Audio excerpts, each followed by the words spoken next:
balik lagi bareng gue Syahendra Dimas dari sneakers2work.id. Welcome to the 4th episode of Unbox. Hari ini kita bakalan unbox dari satu brand yang kemarin rame karena di campaign-nya dibuat oleh salah satu brand owner yang lumayan terkenal, yaitu Mohan. Tapi sebelumnya hari ini kita kedatangan bintang tamu juga yang pastinya udah pada kenal, orang lama juga di persebatuan Indonesia, yaitu Dede Hamzah atau yang biasa dipanggil Abah. Oke, Bah. Ini gue panggilnya Abah aja berarti. Iya, Abah. Abah aja. Oke. Kayak orang tua banget nggak apa-apa. Ya.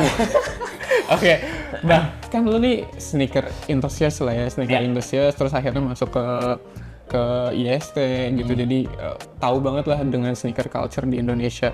Terus akhirnya lu gabung di Unert. Sebenarnya apa yang lu bikin akhirnya lu tuh gabung? Apakah visi misi atau apa nih itu? Sebetulnya pada awalnya sih gue gak kepikiran sama sekali ya, karena gue awalnya memang pencinta sepatu, dalam artian gue beli beberapa brand itu memang gue suka sama sepatunya gitu. Terus kebetulan dan mulai dari start dari COVID kali ya, itu brand-brand lokal kan mulai start up tuh. Iya. Nah gue suka tuh, dalam artian ada Kompas, ada Kanggi dan segala macam mulai naik semua. Wah ternyata produk lokal juga nggak kalah maksudnya sama brand luar gitu. Gue cobain beli ternyata memang sebagus itu. Nah terus singkat cerita, ada kawan gue namanya Jupaka, dia masuk duluan kan di Unert dan dia nge-hire gue atau ngajak gue lah, dalam artian di awalnya, Dek ini ada brand lokal nih yang gini nih, lo tertarik nggak? Sebetulnya gue pribadi sih nggak punya sepak terjang di creative director ya. Dalam artian gue nggak punya pengalaman di situ ya, tapi ya udah kenapa nggak gue coba untuk belajar juga gitu. Ya untuk awalnya sih mungkin dari sisi gue pengen mencoba untuk kerja di satu brand lokal yang kebetulan ini Unert yang nawarin. Pas koleksi awal-awal itu banyak kan brand apa dan sepatu model apaan sih? Kalau untuk ini brand luar ya. Kalau untuk dari tahun 2000-an awal tuh mungkin dulu karena gue awal dari basket, mungkin Nike ya. Nike, terus gue mulai 2012-2013 mulai pindah ke New Balance. Ternyata seiring bertambahnya umur tuh poin sepatu yang gue pilih ternyata dari sisi kenyamanan. Dan itu ada di New Balance ternyata. Terus kan dari 2013 tuh kalau nggak salah. Agak masuk lah berarti kan New Balance sama Unert kan modelnya kayak sport style dan agak-agak sport gitu ya.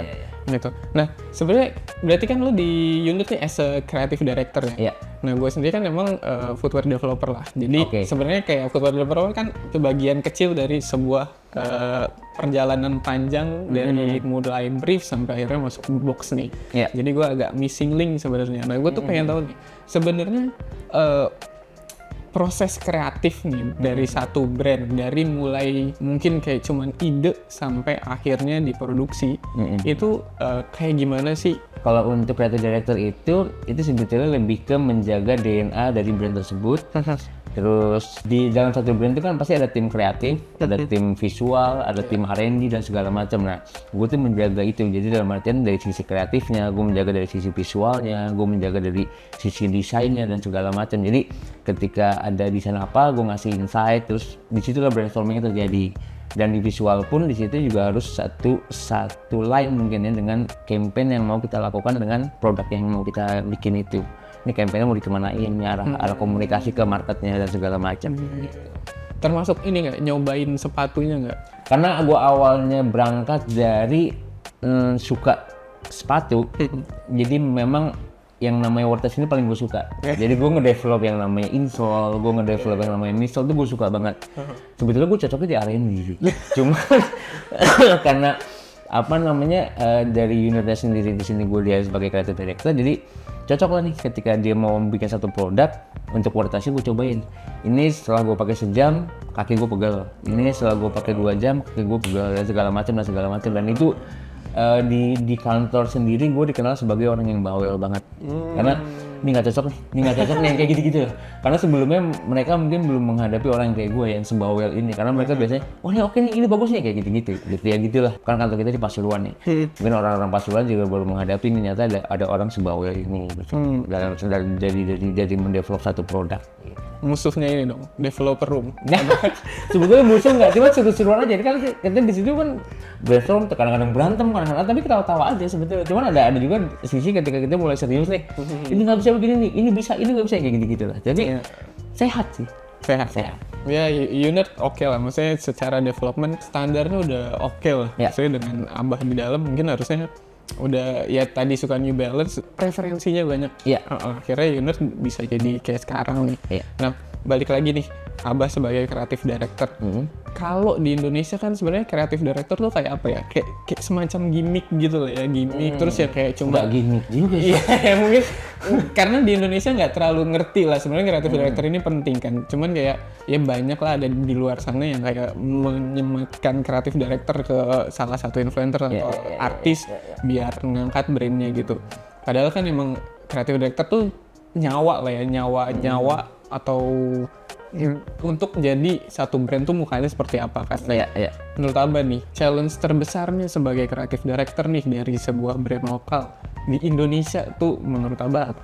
Tantangan terbesarnya kalau menurut gue pribadi ya, itu menjaga dari sisi kreativitas ketika kita sedang menyampaikan sesuatu. Karena masyarakat Indonesia ini kan masyarakatnya majemuk ya bisa dibilang, dan targetnya yang kita sasar itu terkadang ini campaign ini berhasil nggak ya, jadi memang sangat beragam nih gimana caranya produk ini bisa deliver pesannya ke konsumen seperti itu. Itu tantangan terbesarnya menurut gue untuk sebagai creative director.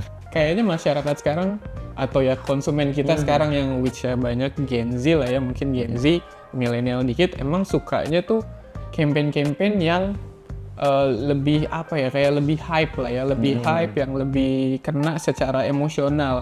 Terus nggak terlalu peduli sebenarnya secara kenyamanan, technicalities segala macam. Padahal kan itu yang lumayan lama ya, development itu bisa 3-6 bulan event kan ya.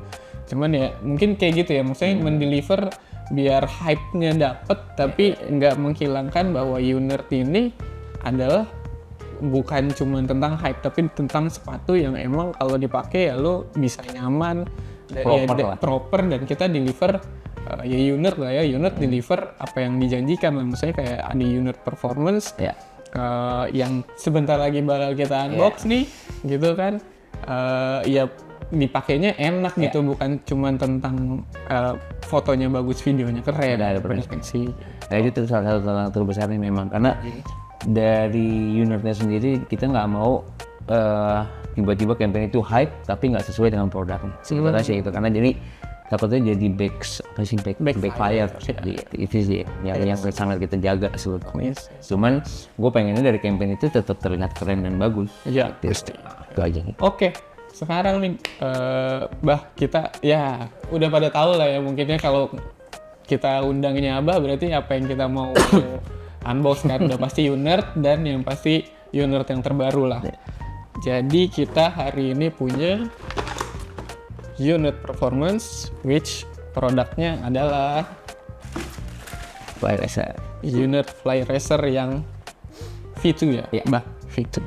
Oke. Bah, boleh nih kali jelasin si Fly Racer V2 ini.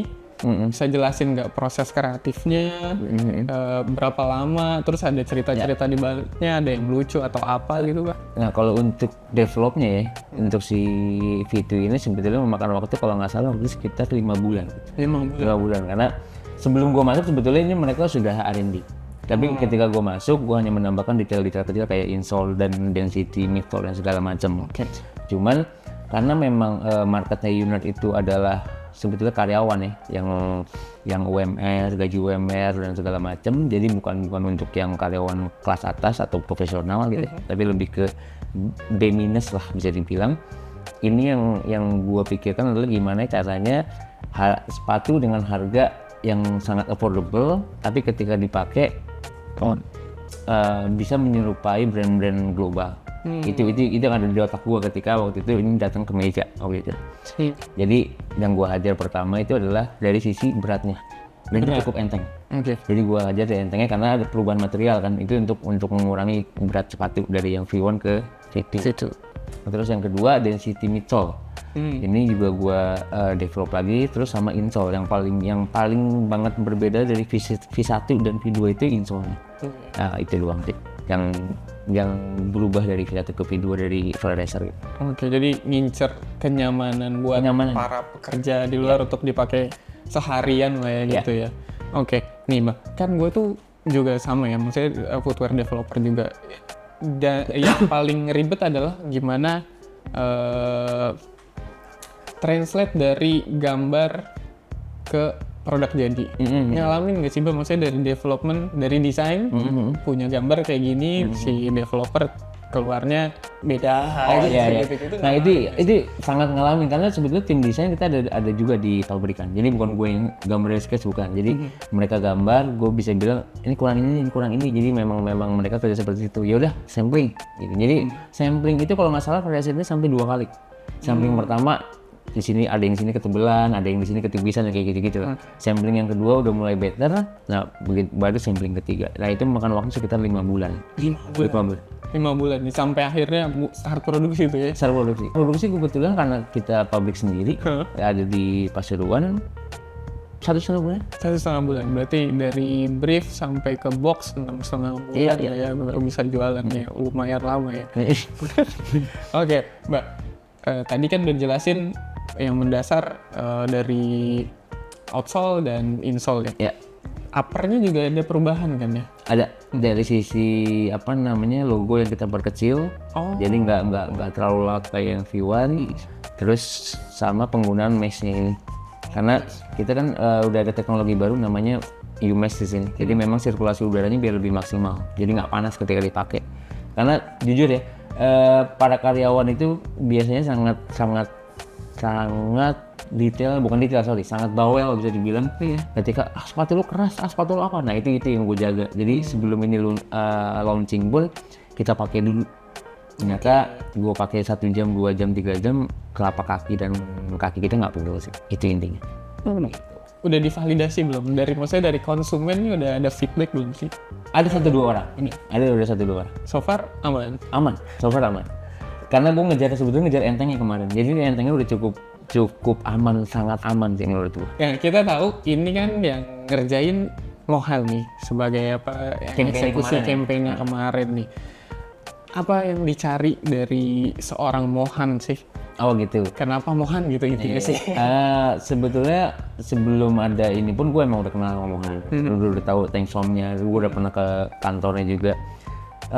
Fly Racer ini kan sebetulnya buat orang yang mobilitas tinggi, yang mungkin komuter lain dan segala macam, dan dia sangat lebih sering menggunakan angkutan umum lah, bisa dibilang itu jalan cepat, ngejar bus, ngejar apa segala macam. Dan gua nggak selalu melihat Mohan di platform sosmednya dia kalau bikin video itu menurut gue ya sangat cocok dengan apa yang ada di daerah sepatu ini gitu. Yang memang personanya Mohan menurut gue cocok dengan Fly Racer ini. Gitu. Jadi memang orang yang mobilitas tinggi, orang yang punya kreativitas tinggi, ingin bergerak lebih cepat dari satu tempat ke satu tempat yang lain. Iya sih. Kan gue juga udah lihat nih videonya kan orang naik sepeda, terus musik, satu lagi apa ya? Tinju, boxing ya. Nah sebenarnya kan yang V1 itu kan sangat dibilang oke, ini sepatu lari gitu. Nah V2 nih agak beda nih gitu. Kenapa tuh Bah? Kenapa akhirnya, padahal kan ini unit performance kan, dan namanya sendiri Fly Racer gitu kan. Pas orang lihat, lah ini sepatu lari nih, namanya Racer. Nah sekarang tuh kenapa di akhirnya di tone down akhirnya untuk kerja gitu. Karena sekarang banyak banget orang yang kerja udah menggunakan sepatu sneakers. Pertama, yang kedua banyak juga orang yang sudah melakukan olahraga bukan hanya running tapi lebih ke jalan. Gitu. Jadi nah ini sebenarnya multifungsi, jadi bukan hanya untuk running. Nah, kadang-kadang kalau sepatu yang full running kita pakai jalan itu kaki suka pegel. Iya, betul. Nah, kalau misalnya kita lihat dari brand global, bisa lihat dari Adidas Evo, terus New Balance Rebel 5 kalau nggak salah. Dia sudah mulai dari sepatu performance lari masuk ke lifestyle. Jadi bisa dipakai buat jalan dan segala macam. Nah, ini yang terjadi di Fly Racer ini. Jadi sepatu performance tadinya sepatu lari, tapi bisa juga dijadikan untuk kerja, untuk jalan. Even buat jogging pun nggak masalah. Pas banget sama campaign kita berarti sneakers to work. Iya, benar.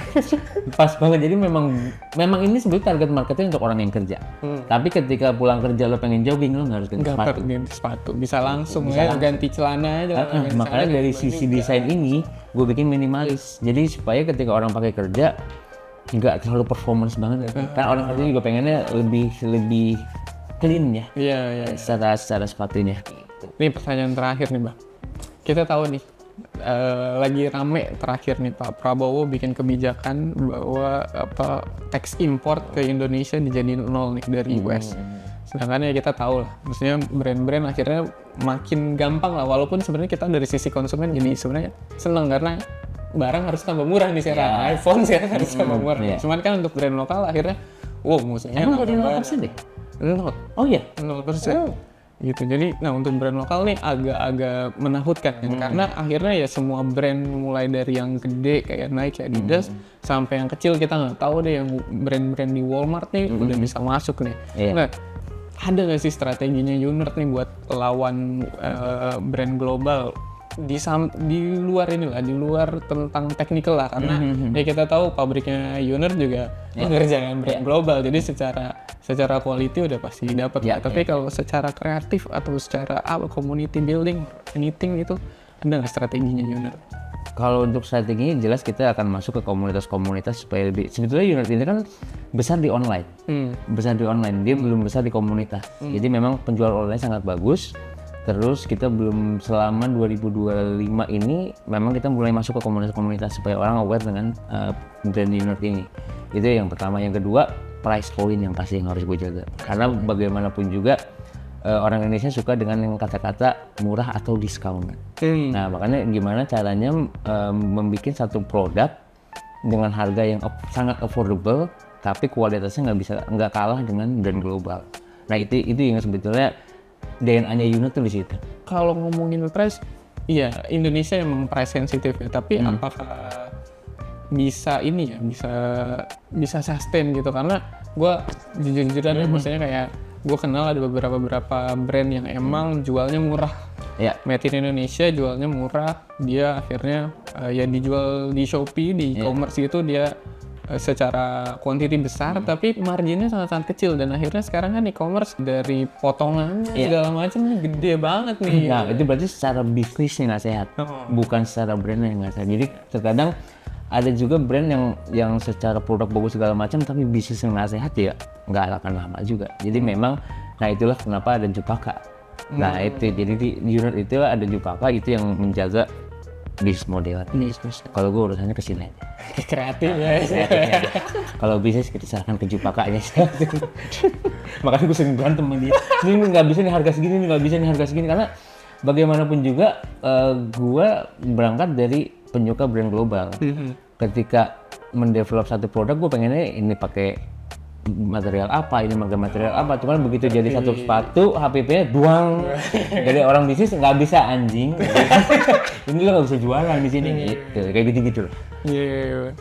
Mumpung ada Abah di sini, boleh dapat bocoran nggak nih? Unert habis ini mau ngeluarin apa nih? Mau performance banget yang ada karbonnya kah atau kalau untuk performance di tahun ini kita akan ada artikel style performance dari dua lagi. Yang satu benar-benar long run yang buat maraton, yang satu lagi yang buat women ada satu. Ngincer atlet nggak sih? Kemungkinan akan, cuma kita belum tahu siapanya. Kita kemungkinan akan. Kalau untuk lifestyle akan yang full develop dari gua 100% itu ntar 2026. Jadi kalau untuk yang 2025 ini lifestyle-nya kita agak ada juga dong, ntar aja lah itu gampang. Ntar di ini di belakangnya gitu. Oke. Sip. Thank you banget Bah nih hari ini udah main ke Sneakers to Work, kantor sneakersToWork.id. Jadi Bah, lu sebagai orang yang melahirkan lah tanda kutip ya, melahirkan sepatu ini. Walaupun tadi udah disebut sih. Apakah sepatu ini bisa nemenin daily hustle? Sangat bisa, karena memang itu tujuannya daily hustle. Jadi memang buat orang-orang yang mobilitasnya sangat tinggi, terus lebih suka jalan dan segala macam, kerja di outdoor mungkin dan segala macam, memang untuk daily hustle.